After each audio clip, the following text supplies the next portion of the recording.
You are joining us for an incredibly profound journey today. Our mission for this audio exploration is to guide you through a truly in-depth analysis of a single, highly extensive online encyclopedia article. Right. An article detailing what is frankly a staggering 20-year mystery of identity. Exactly. We're looking at a narrative that stretches all the way from the mid-1990s straight through to the modern era of digital investigation. It is a massive timeline. It really is. We are going to trace a biography that begins with a birth, encounters an abrupt, very tragic silence, and eventually finds resolution decades later. Decades. It is hard to wrap your mind around that kind of time. We are focusing on the life and the long, unidentified aftermath of a young man named Jason Patrick Callahan. Born on April 18th, 1976. Right. And on June 1st, 1995, at the incredibly young age of 19, he effectively disappeared. He just vanished into the vast, winding American highway system. He left his home in Myrtle Beach, South Carolina. And for the next 2 decades, for 20 full years, he remained completely nameless. Nameless to the authorities, nameless to the public alike. He became a phantom in the records, just an unsolved case file until late 2015. To truly understand how a 19-year-old could simply vanish from the collective radar and remain entirely unidentified for 20 years, you really have to transport yourself back to the cultural landscape of the mid-1990s. You absolutely do. We are talking about an era long before the advent of smartphones. Oh, entirely. This was long before constant GPS tracking. It was well before instant digital communication allowed us to just check in with family at the push of a single button. Right. In 1995, leaving home meant truly leaving. It was a physical separation that is hard to emulate today. That is such a vital point to establish right away for you listening right now. Yeah. You are likely accustomed to a hyper-connected world where, a missed text message can cause immediate panic. Yeah, within hours. Exactly. So the absolute isolation of the 1995 American highway can be genuinely hard to grasp. Precisely. The music scene at the time, particularly the culture surrounding bands like the Grateful Dead, fostered this highly nomadic lifestyle. Very transient. Very. Young people would crisscross the country for months at a time. They were traveling from venue to venue, living out of vans, hitchhiking, and surviving on temporary, essentially cash-based economies. Just moving with the tours. Right. In this pre-digital age, it was entirely normal for a young person to go weeks or even months without calling home. You were completely untethered. Untethered is the perfect word for it. It was an environment that provided the fertile ground in which a mystery of this absolute magnitude could take root. And that context is exactly why this story unfolds the way it does. We are going to start by looking at the specific incident that abruptly severed Jason's timeline. The crash. The crash. This brings us to the events of June 26, 1995. The time was approximately 1:30 in the afternoon, broad daylight. Middle of the day. The location was U.S. Route 58 West in Emporia, which is located down in Greensville County, Virginia.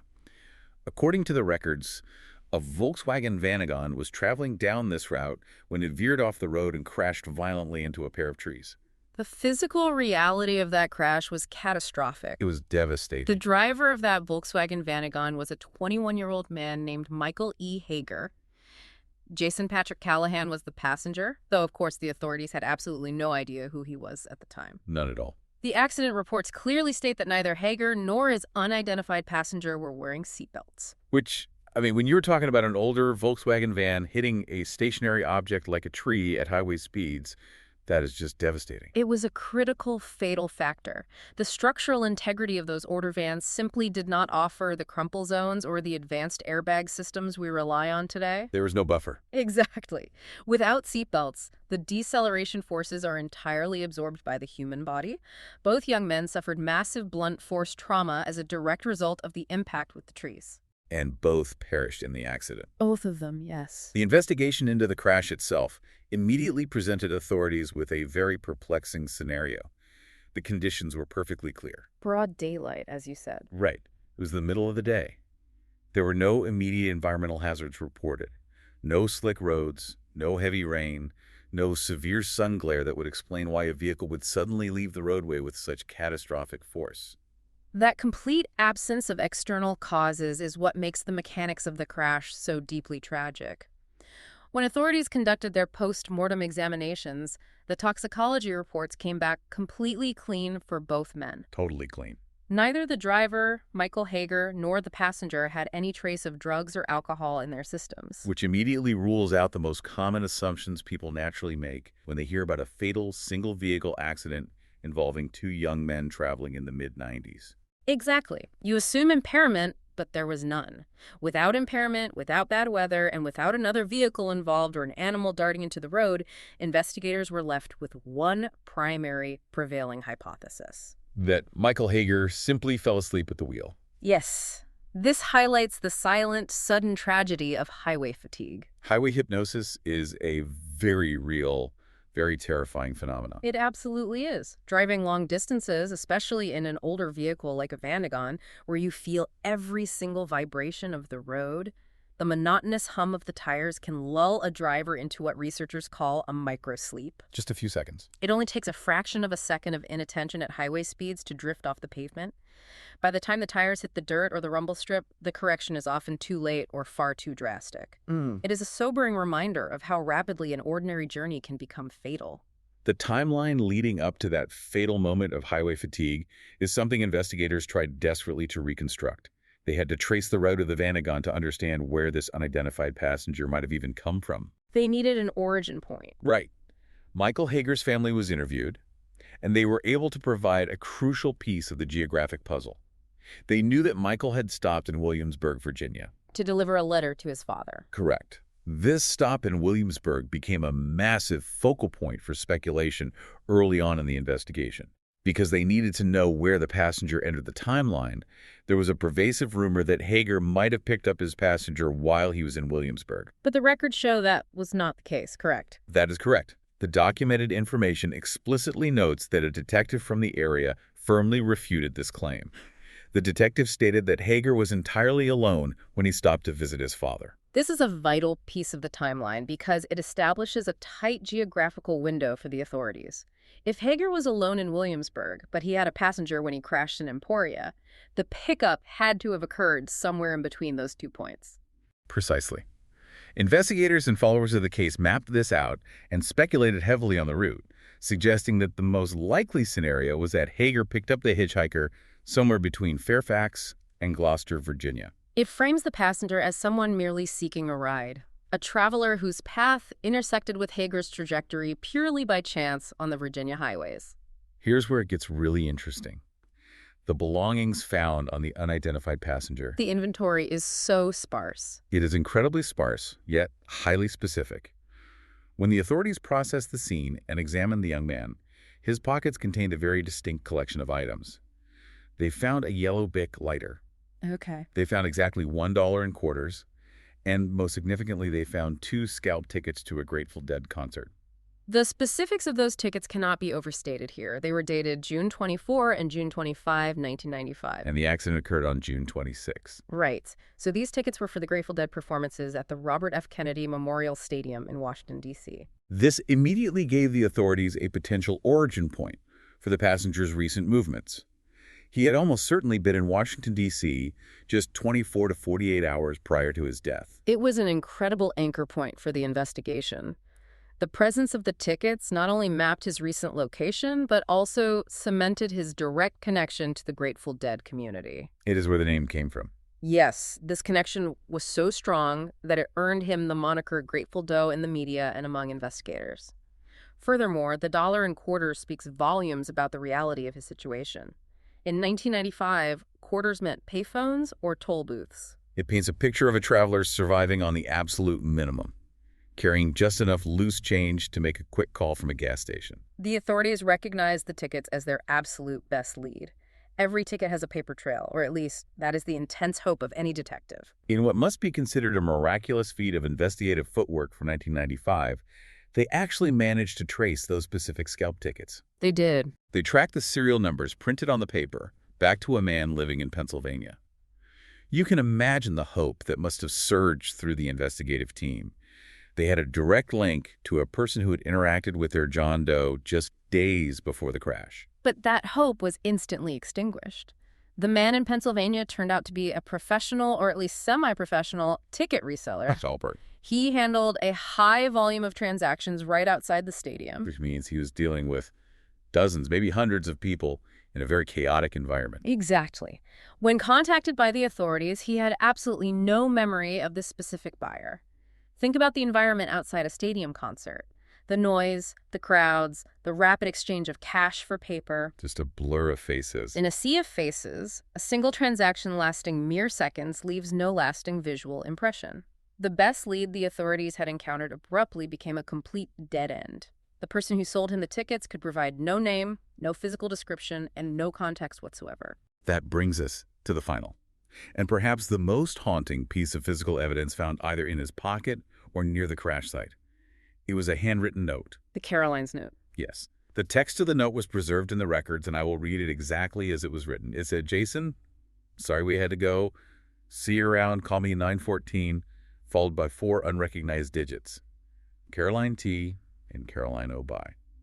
What's fascinating here is how much detailed information that brief note contains, yet how utterly useless it proved to be for legal identification purposes. Firstly, it provided a first name, Jason. Which was a massive breakthrough. It shifted him from a completely nameless entity to Jason Doe. But the contact information was fundamentally flawed. Deeply flawed. The phone number provided began with 914, but it lacked an area code. In the era before mandatory 10-digit dialing and ubiquitous mobile phones, an incomplete local number scribbled on a piece of paper is mathematically impossible to trace without knowing the exact geographic region the writers were from. It could be anywhere. Furthermore, the documentation notes that the letter contained a small drawing. Observers and investigators speculated that the drawing was a rough, stylized sketch of Jerry Garcia, the lead guitarist and vocalist of the Grateful Dead. This further entrenched the victim within that specific musical subculture. The writers of the note, signing off as Caroline T. and Caroline O., became an enduring mystery of their own. The authorities tried desperately to find them. They were hoping they could provide Jason's last name, or where he was from, or who he was traveling with. But they never could. The Carolines represent the lingering ghosts in this narrative. There were 2 people who clearly knew him well enough to leave a friendly, casual note expecting to hear from him again. They just shared a moment in time. Perhaps at the Washington, D.C. concerts. And then they went their separate ways. To this day, neither of the Carolines has ever been identified. They likely went on with their lives, perhaps entirely unaware that the young man they left a note for died shortly after they parted ways. The note is just a frozen artifact of a friendship abruptly cut short. It offered a first name, but jealously guarded all other secrets. With the physical belongings providing only fragments of a highly mobile, cash-based life, the investigators had to rely on the body itself to build a profile. They meticulously documented the physical description of the man they were now calling Jason Doe. They estimated his age to be somewhere between 15 and 21 years old. He was remarkably young. He had brown eyes. His hair was distinctive, long, curly, and described as either brown or dark blonde, but it had been noticeably dyed a reddish color. He was a white male, standing between 5 feet 10 inches and 6 feet tall, and he weighed approximately 160 pounds. They documented every unique physical identifier they could find, hoping someone, somewhere, would recognize the specific combination of traits. He had tattoos, but they were not professional work. Stick and poke style. There was a tattoo of a star on his upper left arm, and another faded, indistinct mark on his right arm that was also believed to be a possible tattoo. Both were described as amateurishly executed. Which speaks directly to his lifestyle, doesn't it? It aligns perfectly with his youth and the alternative, nomadic lifestyle he appeared to be living. These were likely stick-and-poke tattoos, perhaps done with a needle and ink in a friend's basement, or while traveling on the road. The authorities also noted he had a scar on his back. His left ear was pierced, though he was not wearing an earring at the time of the crash. He was, however, wearing a beaded necklace. The dental records are also fascinating, given the circumstances. Right. Let's look at the dental health. He had exceptionally well-cared-for teeth, with his third molars, the wisdom teeth, fully visible.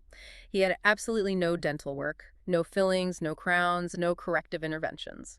In forensic terms, this is highly specific. It indicates a history of good health and possibly a stable, nourished upbringing prior to his time on the road, yet an absence of expensive preventative care. It creates a very specific socioeconomic profile for the investigators to work with. His wardrobe was also carefully cataloged by the medical examiner. At the time of the accident, he was wearing a red tie-dyed Grateful Dead t-shirt. He had on a pair of Levi's jeans, white socks, and black Fila running shoes. This specific attire is vital to understanding the circumstances of his final hours. The clothing heavily supports the prevailing theory of why Michael Hager might have picked him up in the first place. Hager, as the documentation notes, was also known to be a passionate fan of the Grateful Dead.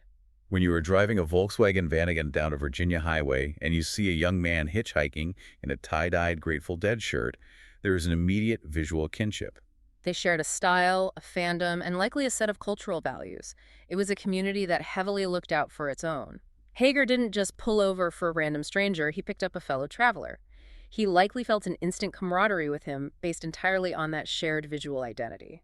Despite having a first name, a highly detailed physical description, a clear picture of his musical subculture, and the timeline of his recent movements, the investigation quickly ran into insurmountable hurdles. You listening might wonder why a perfectly healthy young man couldn't be identified through standard police procedures. They tried everything available to them at the time. They took his fingerprints and ran them against every national database available in 1995. The failure of the fingerprint analysis tells us something significant about Jason's past. For a fingerprint to register a match in the automated fingerprint identification system, the individual must have been fingerprinted previously. Usually for an arrest or a background check. Right. Usually this happens for a criminal arrest, military service, or certain types of government employment requiring a background check. The fact that Jason Doe's fingerprints returned 0 matches across the board implies he had no criminal record whatsoever and had never been in a system that required his prints to be cataloged. He was essentially a blank slate in the eyes of the government. Another major roadblock was the condition of the remains. Because of the severe physical trauma sustained in the high-speed crash into the trees, there were significant facial lacerations. The authorities made the difficult but necessary decision that the mortuary photographs were simply too graphic and disturbing to be released to the general public. This was a standard, albeit deeply frustrating, practice for law enforcement. Releasing a post-mortem photo can sometimes trigger recognition from the public, but if the trauma is too severe, it not only traumatizes the viewing public, but can also distort the facial features so much that even close loved ones might not recognize the person. Without a photograph to circulate in local newspapers or on evening television broadcasts, the public had only a written description to go by. To compensate for the lack of visual aids, investigators embarked on a massive, tedious effort of elimination.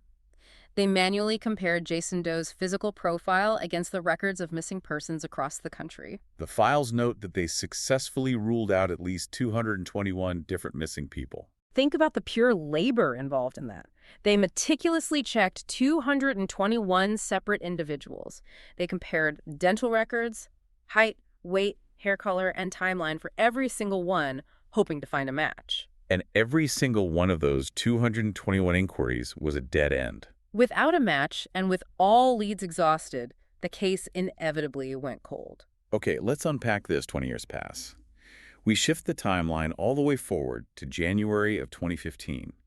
We are introduced to Jason Callahan's mother, who was 63 years old at the time. The most staggering fact in this entire narrative is revealed here. She had not officially reported her son missing until 20 years after he left their home in Myrtle Beach, South Carolina. Your immediate thought as a listener is likely, how is that possible? How do you wait 2 entire decades to report your child missing to the authorities?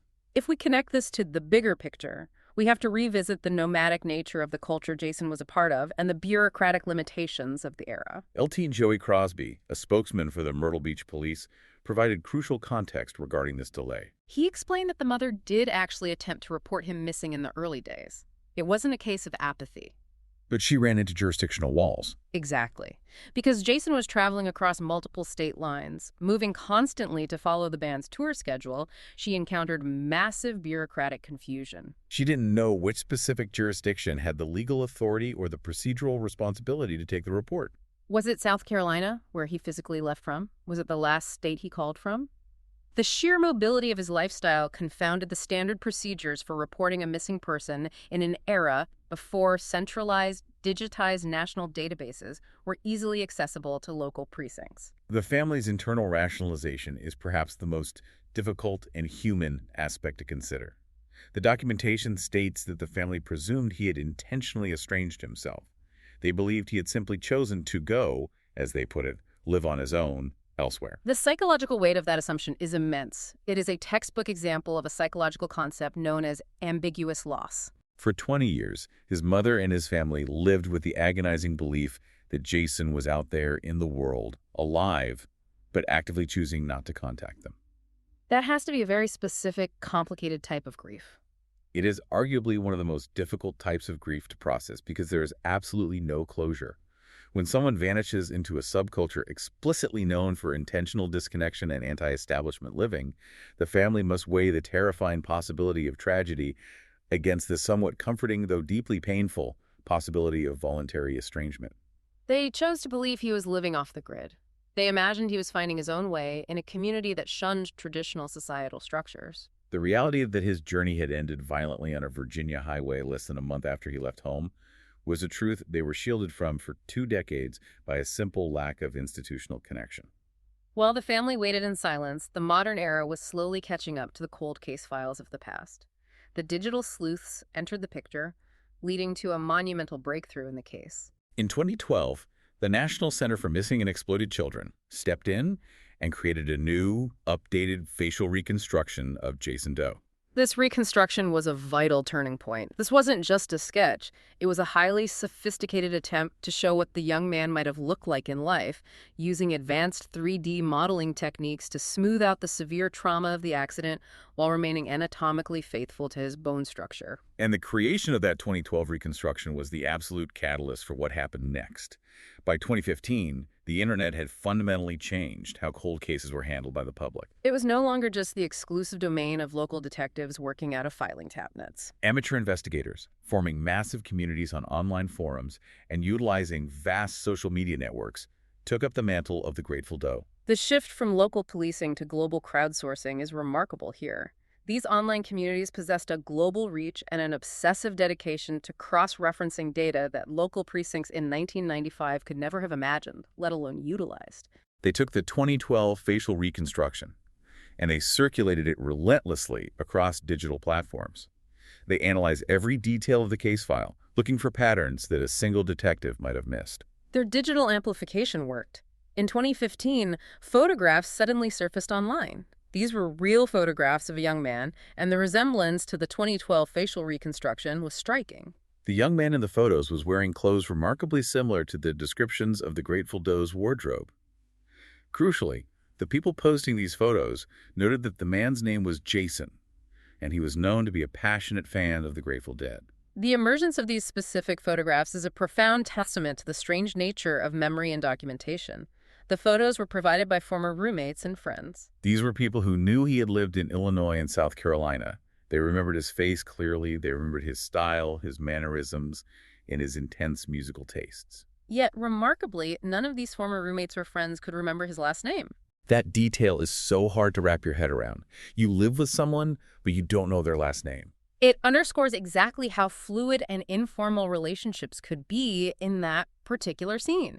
You knew people by their first names, by their associations, by the bands they followed, or the places you traveled together. Last names were bureaucratic details. They were formalities that often didn't matter in day-to-day life until they became the only thing that could identify a body in a morgue. As these real photos gained traction online, the story exploded beyond the dedicated true crime forums.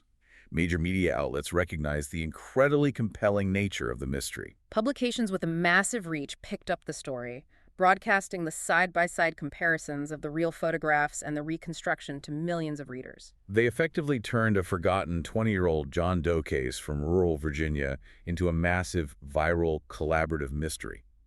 The momentum was entirely unstoppable.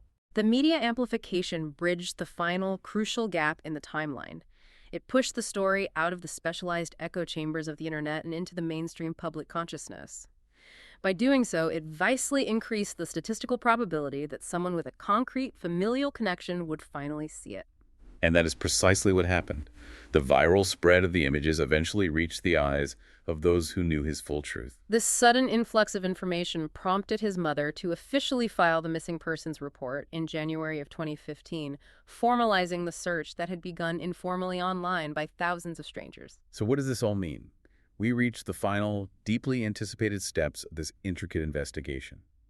Following the mother's official report in 2015, law enforcement finally had the one missing piece of the puzzle they needed: a potential biological relative to test against the remains of the Grateful Doe. They immediately initiated DNA testing, comparing the mother's genetic material to the samples preserved from the 1995 accident victim. The scientific process, however, rarely moves as smoothly or as quickly as a narrative arc. The records note that the initial DNA tests proved inconclusive. Which must have been agonizing. You can only imagine the suspense and the frustration this caused. After 20 years of complete silence, and after the internet had seemingly solved the visual puzzle, the first scientific validation failed to provide a definitive answer. It is important to understand why this happens. Extracting viable DNA from 20-year-old remains, especially those subjected to severe trauma and environmental factors, is incredibly difficult. The DNA can degrade significantly. It added one final, excruciating delay to a story that was already defined by the agony of waiting. But the authorities persevered. They did not give up. They conducted additional, more highly refined DNA testing, likely utilizing advanced extraction methods that were far superior to anything available in previous decades. And finally, the results were clear. The science finally provided the undeniable truth. The additional testing definitively confirmed that the body recovered from the crash in Emporia, Virginia on that summer day in 1995 was indeed Jason Patrick Callahan. The official announcement of his identification was made to the public on December 9, 2015. The finality of that announcement brings a profound shift in perspective to the entire narrative. When we look at the full timeline, we see a young man whose life was abruptly and violently halted at the age of 19. Had he lived, had that van not veered off Route 58, Jason Callahan would have been 38 years old at the time his identity was finally restored to him. He missed out on 2 entire decades of life. Exactly. While the world around him moved from the analog isolation of the 90s to the hyper-connected digital age that ultimately solved his mystery, he remained frozen in time. After 20 long years of being a placeholder, a forensic sketch, and a pseudonym on a case file, his life was finally given its proper name back. The historical records were permanently corrected. The blank slate was filled in. This raises an important question regarding the deep fragility of memory and the fundamental construct of identity itself. I want you to truly consider the people who populated Jason's world. Think about the roommates who shared living spaces with him, who ate with him and talked with him, yet allowed his last name to slip entirely from their minds. It is a profound thought. Think about the ticket reseller in Pennsylvania who looked him in the eye, handed him those Grateful Dead tickets outside a noisy stadium, and then forgot his face the exact moment he turned away.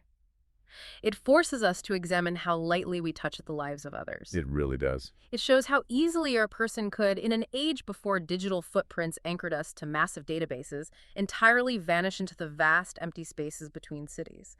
He became a blank slate for 20 years, simply because the few people who knew his full name weren't in the same room as the people who found his body. It is a sobering reality. The resolution of this case proves that while individual memory is profoundly fragile, the collective attention of thousands of strangers, united across a digital network, holds the incredible power to solve the unsolvable and bring a name back from the void. Thanks for listening.